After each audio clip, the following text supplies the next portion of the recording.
দর্শক বন্ধুরা, তোমাদের ভাগ্যচক্র অ্যাস্ট্রোলজিতে অনেক অনেক স্বাগত।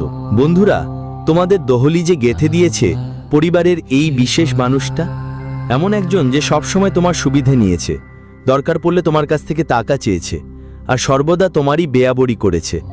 কে এই গদ্দার যে আস্তিনের সাপ হয়ে বারবার তোমাকে কাটছে? কখনো কখনো তোমার মনে হয় আমার রক্তের সম্পর্ক থাকা সত্ত্বেও কেউ আমার নিজের নয়। কখনো কখনো তোমার এমন অনুভূত হয় এই দুনিয়ায় আমার কেউ নেই, কারণ তুমি নিজেও জানো যে তোমার সম্পর্করা তোমার সাথে তারা কতটা অন্যায় করেছে। যখন দরকার ছিল তখন তোমার অনুষ্ঠানে কেউ আসেনি, যখন দরকার ছিল কেউ টাকা সাহায্য করেনি, এমনকি খারাপ সময় তোমাকে একা ছেড়ে চলে গেছে। এরকম ঘনিষ্ঠরা তোমার কাছে আছে, আর তুমি যখন অন্যদের পরিবার দেখো তারা কত ভালোভাবে একসাথে থাকে, হাসে খেলে, তখন এই দেখে তোমার মন খুব জ্বলে যে হে ওপরে, তুমি কেন আমাকে ভালো সম্পর্কীয় মানুষ দাওনি? কিন্তু একটা কথা মাথায় রাখবে, এই দুনিয়ায় কেউ তোমার সাথে থাকবে বা থাকবে না, কিন্তু সে ওপরওয়ালা সবসময় তোমার সাথে আছে, কারণ সে জানে তোমার হৃদয় সাপ। তুমি কখনো কারোর খারাপ করনি, কখনো কারোর খারাপ ভাবনি, এমনকি যারা তোমার সাথে খারাপ করেছে তুমিও তাদের ভালোর কামনা করো। এটা বোঝায় তোমার হৃদয় কতটা ভালো। তুমি খুব বড় হৃদয়ের মানুষ। এজন্যই আজকের এই ভিডিও তোমার সামনে এসেছে, কারণ তোমার ঘরের দরজার কাঠির বাঁধন হতে চলেছে। একটা কথা বলি, তোমার ঘরের প্রধান দরজার কাঠির বাঁধনকে যা চৌখট বলা হয়, এটা তোমার ঘরে খুব গুরুত্বপূর্ণ ব্যাপার। মানে হলো, যত পরিষ্কার পরিচ্ছন্ন থাকবে এই দরজার কাঠামো, যত বেশি তুমি এটা পরিষ্কার করবে, ততই ঘরে বরকত থাকবে। কিন্তু যত বেশি দরজার কাঠামো ময়লা হবে, দরজার রুমাল ময়লা থাকবে, কেউ কিছু করে ফেলেছে, বাধা দিয়েছে, ততই বেশি দরিদ্রতার কঙ্গালি তোমার বাড়িতে ঢুকতে থাকবে। আর তুমি এখন এটা মানবে না, কিন্তু গুরুজি সামনে যা তোমাকে সত্যি বলবেন সেটা শুনে তোমারও হাত পা কাঁপবে। কারণ আমরা প্রায়ই ভাবি আমাদের ভাগ্য খারাপ, আমাদের নশ্বরতা আমাদের সঙ্গ দিচ্ছে না, আমাদের বয়সের লোকজন কোথা থেকে কোথায় চলে এসেছি দেখি। আজও আমরা ওই একই জায়গায় আছি। তো ভুলটা আমাদের নয়, আমরা তো পরিশ্রম করেই যাচ্ছি। ভাগ্য যেন আমাদের সঙ্গ দিতে চায়, কিন্তু একটা শত্রু এতটাই বিপজ্জনক যে আমাদের বাড়ির প্রধান দরজারই বাধা দিয়েছে। এখন একটু তুমি নিজেই ভাবো, যখন মা লক্ষ্মী তোমার বাড়িতে আসেন, তিনি তোমার প্রধান দরজা দিয়েই এসে ঢোকেন, অর্থাৎ তোমার দেহলিজ পেরিয়ে আসেন। এখন সেই দেহলিজে কেউ যদি কোনো টোনা টোটকা করে ফেলে বা বাধা দেয় যে দেহলিজকে কেউ অশুদ্ধ করে ফেলে, তাহলে মা রানী কি করবে? তোমার বাড়িতে আসতে পারবে? আর এটা তো স্বাভাবিক কথা, মা লক্ষ্মী যদি বাড়িতে না আসে তাহলে বাড়িতে বরকত কোথায় থাকবে? এমন বাড়িতে তো শুধু দরিদ্রতাই থাকে। তবুও এখনো সবকিছু নষ্ট হয়নি, সবকিছু ঠিকঠাক করা যাবে। তুমি এই ভিডিওটা শেষে পর্যন্ত দেখো, আর প্রতিটা কথা ভালো করে বুঝো, কারণ গুরুজি যেই কথা তোমাকে বলবেন সেটা তোমার ভবিষ্যতে খুব কাজে লাগবে। কারণ তোমার প্রায় কারো সাহায্য মেলে না, তোমাকে নিজের সিদ্ধান্ত নিজেই নিতে হয়। জীবনের এই দৌড়ে একলা দৌড়তেই হয়, কেউ তোমার পাশে দাঁড়ায় না। মানে তুমি সম্পূর্ণরূপে সেই উপরওয়ালা পরমাত্মার উপর নির্ভরশীল। তাই এখন একদমই চিন্তা করো না, কারণ উপরওয়ালা পরমাত্মা তোমার হাত ধরে রেখেছেন, তোমার করুণ আহ্বান শুনেছেন এবং তোমাকে পথ দেখাবেন। এই ভিডিওর মাধ্যমে পরমাত্মা নিজেই একটা ইঙ্গিত দিচ্ছেন যে মানুষটা আজকের ভিডিও শেষ পর্যন্ত দেখবে সে সত্যিই খুব ভাগ্যবান হবে। কারণ আমরা সেই বিশ্বাসঘাতকের নাম জানাবো যিনি তোমার দেহলিজের বন্ধন ঘটিয়েছেন, তার সব জাল খুলে দিয়ে দেব। তুমি শুধু ভিডিও শেষ পর্যন্ত দেখতে থাকো। একটা কথা বুঝে নাও, অক্সর যা দেখা যায় ঠিক সেরকম হয় না। আর আজকের দিন বাবা এসে গেছে। খুব জরুরি যে আমরা প্রতিটি সম্পর্কের গভীরতা বুঝি, কোন সম্পর্ক আমাদের সাথে স্বার্থের জন্য আর কোন সম্পর্ক নিঃস্বার্থভাবে। যে মানুষ আজকের ভিডিও শেষ পর্যন্ত দেখবে না সে মহামূর্খ হবে, কারণ গুরুজি কিছু গুরুত্বপূর্ণ সতর্কতা বলবেন। যদি তুমি এই সতর্কতাগুলো মানো তাহলে কখনো তোমার ঘরের দরজা বন্ধ থাকবে না, কখনো কোনো শত্রু তোমার দরজা বন্ধ করতে পারবে না। যে মানুষ আজকের ভিডিও শেষ পর্যন্ত দেখবে, ভবিষ্যতে কখনো কোনো কালো জাদু তার ওপর কোনো প্রভাব ফেলতে পারবে না। তাই একটু সময় দিয়ে এই ভিডিওটা শেষ পর্যন্ত দেখে নাও, তোমার সব কাজ হয়ে যাবে। প্রথমেই, যদি তুমি মা বাগলামেখির প্রকৃত ভক্ত হও তাহলে এই ভিডিওটা লাইক দাও আর কমেন্ট বক্সে মন থেকে লেখো জয় মা বাগলামেখি। তোমার বড় মনোকামনা পূরণ হবে। গুরুজির আদেশ এখন এসে গেছে, তোমার একেবারেই চিন্তা করার দরকার নেই, কারণ যা কিছু হবে সবই হবে ঈশ্বরের কৃপায়, ভগবানের আশীর্বাদে হবে। তোমার জীবনে সমস্যা তৈরি করার জন্য 100 জন মানুষ আছে, কিন্তু সমস্যা সমাধান করার একমাত্র ব্যক্তি হলেন পরমাত্মা। এই অনেকক্ষণ হয়তো তোমার মনে হয়েছে যে যখন আমরা কোনো বড় মানুষের অনুষ্ঠানে যাই তখন কোনো নেতা আমাদের একবার বলেই যায়, তুই চিন্তা করিস না, আমি তোর সাথে আছি, তোর যখনই দরকার হবে এক কল করিস, আমি তোর সব কাজ করে দিয়ে দেব।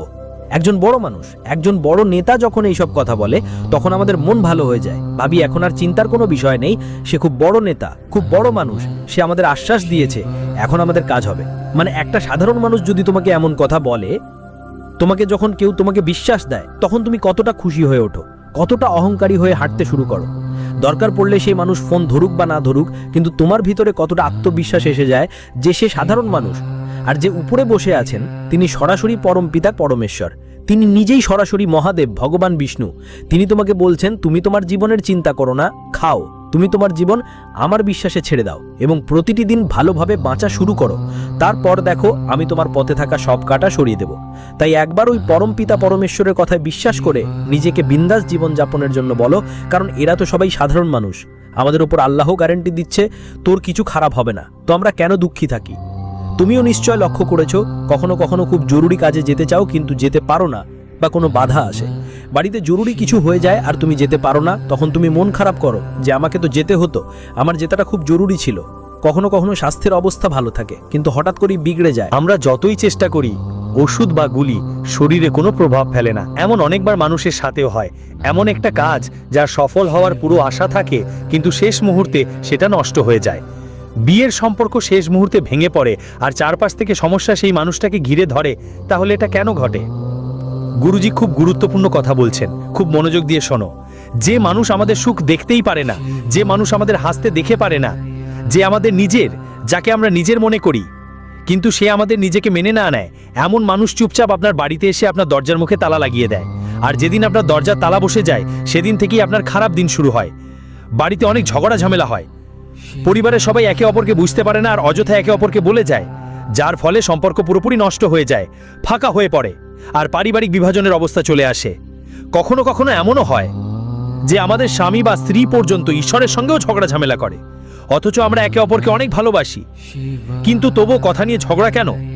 ঘরে হঠাৎ এত মাকড়সার জাল কেন হয়ে গেছে? এত বেশি শান্ত ঘরে এত জোরে আওয়াজ কেন উঠছে? এত শব্দ কেন হচ্ছে? মানে আমাদের ঘরের দরজার বাঁধন হয়ে গেছে। এখন যতক্ষণ এই বাঁধন ভাঙবে না ততক্ষণ আমাদের জীবনে বিশৃঙ্খলা চলতেই থাকবে। আমরা কাজগুলো নষ্ট করব, আমরা জীবনে নিচে পড়ে যাব।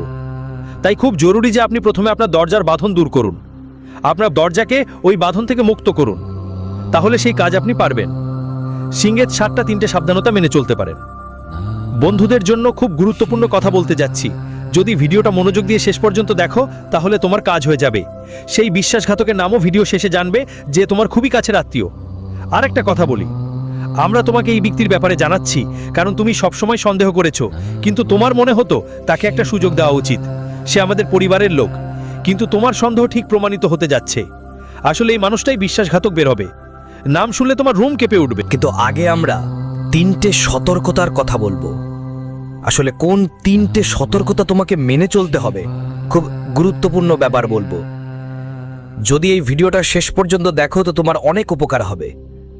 প্রথম সতর্কতা হলো, তোমার যেই মেইন দরজা যেখান দিয়ে সব অতিথি আর মানুষ বাড়ির ভেতরে ঢোকে, ওই মেইন দরজার নিচের দেহুলি বা থ্রেশোল্ডটা তোমাকে বৃহস্পতিবারের দিনে হলুদের পানি দিয়ে ধুয়ে ফেলা উচিত, কারণ ওই দেহুলি তোমার বাড়ির সুখ দুঃখের কেন্দ্রস্থল, ভালো আর খারাপ সব কিছু আসার প্রধান জায়গা, রাস্তাটা আছে।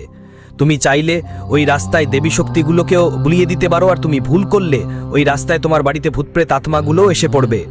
এটা তোমার হাতে যে তুমি তোমার বাড়িটা কেমন রাখো। যে মানুষ কখনো স্নান করে না, শরীরকে অপরিষ্কার রাখে, সেই মানুষের ভেতরে খারাপ আত্মারা ঢুকে যায়, সেই মানুষের উপর কালো জাদু তন্ত্রমন্ত্র দ্রুত কাজ করে। কিন্তু যে মানুষ প্রতিদিন স্নান করে, ভগবানের মন্দির যায়, ভগবানের নাম নেয়, সেই মানুষের উপর দেবদেবতাদের করুণা থাকে। কখনো কোনো নেতিবাচক শক্তি ওর কাছাকাছি আসতেই পারে না, কারণ সে পবিত্র। ঠিক তেমনি আমাদের বাড়ির দরজার আঙিনা থাকে, আমাদের ওই দরজার আঙিনাটাও পরিষ্কার পরিচ্ছন্ন আর পবিত্র রাখতে। খুব ভালো করে আমার কথা শুনতে, গুরুজি যে কথা তোমাকে বলবেন সেটা আর কেউ বলবে না। সপ্তাহে 2-3 বার বাড়ির দরজার আঙিনাটা ভালো পরিষ্কার পানি আর গঙ্গা জল মিশিয়ে হলুদের সঙ্গে ধুয়ে নেওয়া খুব জরুরি, কারণ তন্ত্রমন্ত্র করতে তোমার বাড়ির দরজার আঙিনা বেঁধে রাখতে শত্রু একটা খারাপ পরিকল্পনা করতে পারে। আমরা তোমাকে জানিয়ে দিই, সরিষার দানা, কালো মরিচের দানা বা কালো সর্ষে যদি তোমার ঘরের দরজার কাছে পাওয়া যায়, বুঝে নাও তোমার ঘরের দরজার ওপর কোনো বন্ধন হয়ে গেছে, শত্রু কালো জাদু করেছে। কিন্তু প্রতিদিন পরিষ্কার পরিচ্ছন্নতা রাখবে, ঘরের দরজার খেয়াল রাখবে, তাহলে কোনো ভুল হবে না, কোনো সমস্যা হবে না। এটা বিশেষ করে তোমাকে খেয়াল রাখতে হবে। কিন্তু তুমি অবহেলা করো, ঘরের ভেতর মুছে ফেলবে, কিন্তু দরজার জায়গাটা গন্ধা রাখবে, তাহলে শুধু দারিদ্রতা বাড়বে, মা লক্ষ্মী কখনোই আসবে না। তোমাকে তোমার গোপন কথা, গোপন পরিকল্পনা, পরের ধাপ বাড়ির কারো সদস্যকে না বলো, যতক্ষণ না কাজটা পুরোপুরি শেষ হয়। মাঝে মাঝে আমরা খুব বেশি উচ্ছ্বসিত হয়ে পড়ি। আমরা আমাদের নতুন কাজের জন্য অনেক খুশি হয়ে ভাবি, কেননা সবার সাথে এই কথা শেয়ার করা যায়। কিন্তু আমরা বাইরে কারো উপর সন্দেহ করি। যদি বাইরে কাউকে বলি, তারা আমাদের কাজের উপর নজর লাগিয়ে দিতে পারে, তাই আমরা ভাবি বাড়ির মধ্যেই রাখাই ভালো। কিন্তু তোমার এইটাই সবচেয়ে বড় ভুল ধারণা, কারণ বাড়িতেও এমন কিছু মানুষ আছে যারা চায় না তোমার কাজ সফল হোক। আমাদের বেশি মনোযোগ দিয়ে শোনো। তোমার বাড়িতে তোমার পরিবারের কিছু আত্মীয় আছে যারা কখনো তোমার সঙ্গে সরাসরি মুখোমুখি কথা বলেনি, যারা সবসময় তোমাকে তিরস্কার করেছে, তোমার সফলতা দেখে মুখ ফিরিয়ে নিয়েছে। এখন একটু ভাবো, তোমার পরিবারের মধ্যে এমন একজন আছেই যার নাম আমরা এক্ষুনি বলবো। নাম শুনলে তোমারও রোমাঞ্চ হয়ে উঠবে, কিন্তু সত্যি শুনতেই হবে। আমরা কতদিন ভুলের সঙ্গে ছলনা করে চলতে থাকবো। এখন গুরুজি সব সত্য সামনে আনবেন, সেই শত্রুর নামও বলবেন। সে একজন পুরুষ নাকি কোনো নারী, সেটা তুমি ভিডিও শেষ পর্যন্ত দেখলেই বুঝতে পারবে। কিন্তু এখনই অন্য একটা সতর্কতা, গুরুজি তোমাকে বলতেই চাচ্ছেন, ভুলেও তোমার প্ল্যান পরিবারের কাউকে বলবে না। এখন এমন সময় চলছে যে বাইরে যারা আছে তারা সাহায্য করবে, কিন্তু পরিবারের কেউ সাহায্য করবে না। আর এত বড় পরিবার থাকা সত্ত্বেও যখন কোনো কাজে সাহায্য পাওয়া যায় না, তখন মন খুব কষ্ট পায়। কিন্তু এই সময় মন দুর্বল করার নয়, বরং শক্তিশালী করার। কারণ তুমি একা অনেক কিছু করতে পারো, কারণ তোমার সাথে আছি আমি। সে তো সরাসরি ঈশ্বরই। যার কেউ নেই তার উপরে কেউ আছে, এই কথা ভেবে নিজের কাজগুলো মন দিয়ে করো। বেশি কারো কাছে বলো না, আওয়াজ তোলো না, ভাবো না যে কেউ বলবে ও কত বড় বড় কাজ করছে, এর কাছে কত টাকা আছে। কেউ তোমার ভালো ভাববে না, সবাই ভাববে এটা এতটা এগোয় কিভাবে, আর সবাই তোমার পতনের জন্য অপেক্ষা করবে।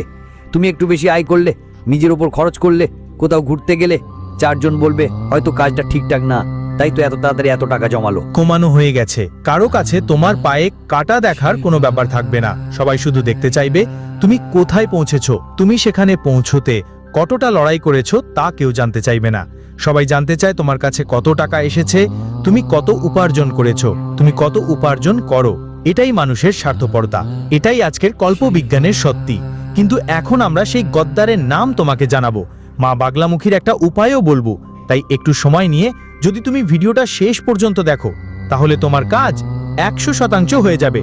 কিন্তু এতটুকু দেখে শেষ পর্যন্ত না দেখলে খুব জরুরি সুযোগ হাত থেকে বেরিয়ে যাবে। তো প্রথমেই সেই গদ্দারের নাম জানি যে তোমার দ্বার প্রান্তে বাধা দিচ্ছে। তার নাম ইংরেজি আর অক্ষর দিয়ে শুরু হয়। ওর থেকে একটু সাবধান থাকো, একটু দূরে থেকো, কারণ এই সময়টা ভালোবাসার নয়, আর তুমি সবার মঙ্গল চাও। কখনো কখনো আমাদের মঙ্গলই আমাদের জন্য ক্ষতি নিয়ে আসে। তোমার সাথেও ঠিক এমনটাই হচ্ছে। কেউ তোমার সুযোগ নিতে পারে, তোমাকে বড় ধোঁকা দিতে পারে, প্রতিশ্রুতি দিয়ে ও সেটা করতে পারে। সেই মানুষের নাম ইংরেজি সংরক্ষণ থেকেই শুরু হয়। বাড়িতেই থাকা আত্মীয় স্বজন আছে, টিক্কি আছে, তোমার খুব কাছের কেউ। এদের থেকে একটু সাবধান থাকো, একটু খেয়াল রাখো। তোমার ভবিষ্যতের জন্য, তোমার আসন্ন ভালো সময়ের জন্য এটা খুবই ভালো হবে। এখন সময় এসেছে খুব জরুরি উপায় নিয়েও কথা বলার। মা বাগলামুখীর এই উপায় তুমি করলে তোমার বাড়ির দরজার আশেপাশে একটা সুরক্ষার ঢাল তৈরি হবে। আর এই সুরক্ষায় শুধু দেবী শক্তি, ঐশ্বরিক শক্তি তোমার বাড়িতে ঢুকবে। সব নেতিবাচক শক্তি, ভূত, প্রেত, বাধা এগুলো থেকে মুক্তি মিলবে, তোমার বাড়ির বাইরে থাকবে। কিন্তু এই উপায়টা কি, এটা তোমার জানতে হবে।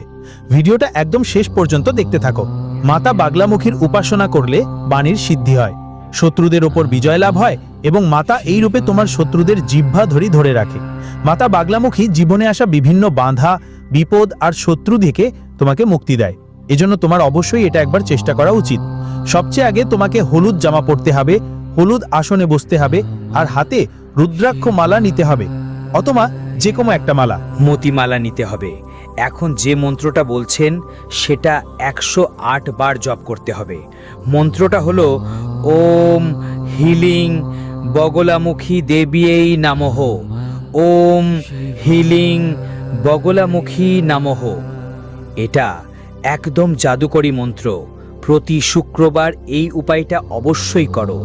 হলুদ কাপড় পরে হলুদ আসনে বসে এই মন্ত্রটা চালিয়ে যাও। মায়ের কাছে দেবীও প্রার্থনা করো আমার ওপর থেকে তন্ত্র বন্ধ হয়ে যাক। আমার জীবনে অনেক শত্রু আছে, কেউ কেউ তো ঘরেই শত্রু হয়ে বসে আছে। তাহলে সব কিছু নিজে থেকেই ঠিক হয়ে যাবে, সব কিছু ভালো হয়ে যাবে। তুমি এই ব্যাপারে খেয়াল রেখো, তোমার কাজ হবে। বাবার দয়া তোমার উপরে থাকবে। তুমি শুধু একটাই খেয়াল রাখো, মিথ্যা বলবে না, আর কোনো গরিবের টাকা খাবে না। জুয়া বা সাট্টায় তোমার বাড়ির লক্ষ্মী ঝুঁকিতে ফেলবে না। অনেক সময় মানুষ পরিশ্রমের টাকা জুয়া সাট্টায় হারায়। এটা মা রানী একদম পছন্দ করেন না। এমন কাজ তোমার করতে হবে না, না হলে মা রানী রেগে যেতে পারেন। আর মন্ত্র জপ করতে হবে নিয়মিত।